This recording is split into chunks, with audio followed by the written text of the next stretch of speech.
Akşam birer tatlı kaşığı. Çocuklarda ise bir çay kaşığı günlük bizim için yeterli olan. O da tabii ki içerisinde bal olduğu için 2 yaştan önce içerisinde bal olan bitki çaylarını ve bitkisel karışımları çocuklarımıza vermiyoruz. Evet, çok az. Evet. Çok az. Süper güzel bir tarifmiş. Bir şey daha söyleyeceğim, ondan sonra şey yapalım. Ben hani demin elmaya karanfil saplıyoruz, tarçın falan koyuyoruz. Bir de havlican kökü Evet. koyardım ona. Şu anda hatırladım sen havlican deyince. Havlucan bir de enerji de verir insana. Öyle mi? Özellikle Onu bu bilmiyorum. gripte falan böyle vücutumuz soğuk algınlığında bir kesik ağrı olur Derya Hanım. Evet. O kesik ağrının da geçmesinde havlucanın çok büyük etkisi var. Çünkü iyi bir enerji verir. Süper güzelmiş. Yetiştirebilecek miyiz? Yetiştiremeyeceğiz galiba. Şurada şu probiyotik onarıcılı cilt toniğinden hemen bir bahsedelim. Tabii ki. Vaktimiz yetecek Son dönemde herhalde. probiyotikler bizim biliyorsunuz bağırsak floramız için çok önemli ama dünyada da trend cilt sağlığımız için de çok önemli. Cilt için yapıyorsun. Evet, Yapalım. cilt için yapıyorum. Hemen şöyle şunun içerisine doğru yapayım. Bunun için ben 20 mililitre lavanta hidrolatı yani lavanta suyu Evet. şöyle beherimin içerisine koydum. 20 mililitre gül suyu.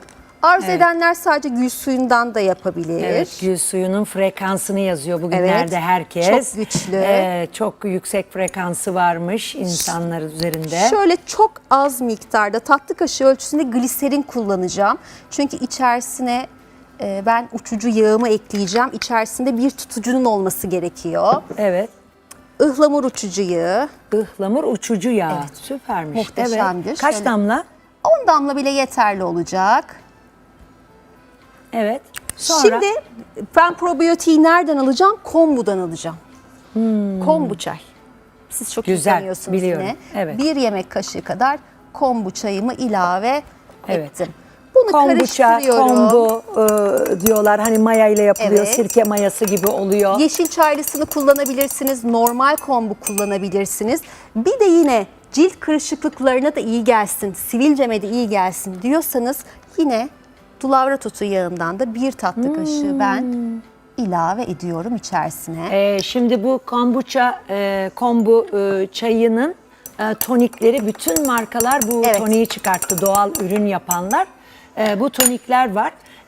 Sana gelsek mesela sen bize bu toniği hazırlar Tabii mısın? ki hazırlıyorum. Böyle oranıyla. Tabii ki hazırlıyorum. Böyle de Yardımcı şişeye oluyorum. koyar mısın? Tabii ki. Süper güzelmiş. Ama Gerçekten. siz de evinizde çok rahatlıkla yapabilirsiniz.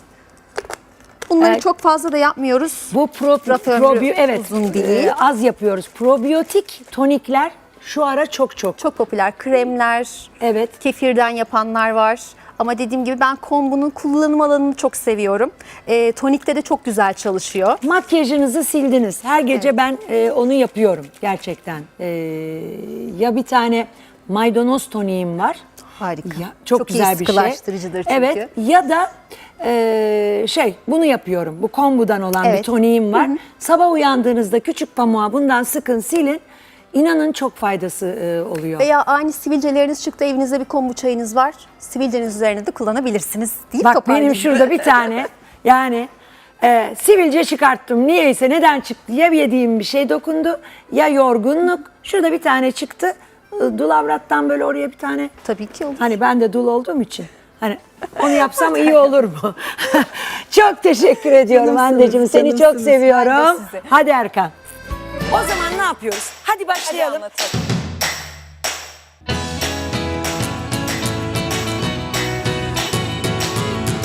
Düğme gibi dikiyorsunuz şunu. Yap yakıştır. Yani oldu. Çıktı. Gülsüm Hanım yok oldu böyle. Merak etme. Arkadaşım ne güzel yapmışsın. O çok teşekkür ederim Çiğdemcim. Senin bu şeyin ne kadar güzel. Vallahi bayılıyorum. Tık diye oturuyor mu buraya? Tık diye oturuyor. Onun bir tabancası var. Tık tık tık tık istediğiniz yere atıyor. O yüzden biraz böyle sabırsızsak ve arada elimizi alırsak bozabiliyoruz. Evet, oradan da zoom yap, gidelim Erkan. Evet, Şerife Hanım. Yine bugün çok değişik bilgiler. Makineden mi geldi bu ses? Evet, açıldı. Açınca makine böyle bir şey oldu. Şimdi gerçekten çok güzel bir şey öğreneceğiz. Kapitone diyorsun ama hem kapitone yaparken başka bir şeyler de mi yapacak? Evet, böyle yünlerle, ipliklerle Evet. üzerinden süsleme yapacağız. Yani Bakın şurada bir dakika. Şimdi ipliğimiz var ayrı. Bir de yünle böyle sarma işi gibi yapmış sanki. bunu bilgisayarlı nakış makinesinde nakış olarak yaptık. Şu Ama bu yün değil mi? yün. Tabii yün. Çok Yünün güzel üzerinden olmuş. nakışta. Ne diyorsun? Şunu göstereyim mi? Gösterin, evet. Hay göstereyim bir dakika. Yani neler yapabilirsiniz neler. Bakın. Şundan mı bu? Evet. Böyle bir yünle üstüne Nakışta yaptım. çok güzel olmuş. Bir dakika ben bunu iyice bir Yaşar'a şöyle bunu izleyicilerimizin görmesi lazım. Bunu elde yaptığını zannettim. Makine yapıyormuş. Şöyle ip üstten gidiyormuş. Bir aparat varmış. Evet. Alttan da şey gidiyormuş. Şunu da göstermek istiyorum. Bu da bakın şu tarz bir bebe yünüyle. Bir bebek battaniyesi şu. Şöyle bebe yünüyle yapılıyor. Ama Ama makinede bu çok yapılıyor. işe yarayacak bir şey. Bir ayak mı alıyoruz Evet, bunun böyle için? bir kitimiz var. Yani makinanız nasıl? Bilgisayarlı olması şart mı? Şöyle 9 milim zikzak genişliği olan bir makine olması gerekiyor. 9 Bunu milim kullanabilmek zikzak için. genişliği olan Evet. makine. Evet. Şimdi o ayağı takacaksın. Evet. Şu ayakları takmayı falan da bilmiyorum. Önce şu ipliğimizin ucunu iğneyle ayağımıza takacağız. Evet, ayrıca sizin ekiple bir toplantı yaptım. Çok güzel projelere imza atacaklar. Hanımlar kulağınız, gözünüz burada olsun gerçekten. Hanım teknisyenler, Milli Eğitim Bakanlığı'yla birlikte bir iş olacak. Bunun da sürprizini vereyim. Sizlere de bir iş imkanı oradan kazandırılacak. Ben dayanamadım. Çok heyecanlı bir proje. Belki sonra yine söyleriz ama çok hoşuma gitti. Yani kadınları düşünen her projenin yanındayım. Şimdi erkekler çok iyi bu teknik şeylerden anlıyorlar. Ve bir tane de İmdat Bey'imiz var. İmdat Bey gidiyor tamirlere falan böyle bir şey olduğu zaman makinelere. Ama yeni bir şey düşünülmüş. Kadınlara iş imkanı, tabii öğrenecekler kadınlar. Devletle işbirliği yaparak bir şey olacak, kurslar olacak. Süper şahane bir proje Destek geliyor. edindirme. Takipte kalın hep. Evet. Şimdi bu arada ben Ve ayağı makinenin taktım. ayağı bir dakika öyle takma benden gizli. Bir dakika çıkar tekrar koyalım. Burada bir ipliğin var. O da işe yarıyor mu? Tabii normal dikiş ipliği ve dikiş alt iplik. Alt iplik ipliğin takılı. var. Evet. Bu Ayak nerede ayrıyetten bakayım ayağa ayağı? takıyoruz. Ayağı tak bir dakika. Ayağın ayağı. üzerindeki delikten eli ipliğimizi çek görelim. geçiriyoruz. Şöyle. Ha böyle bir ayak var. Evet. Yünümüzü de buna takıyoruz. Tabii.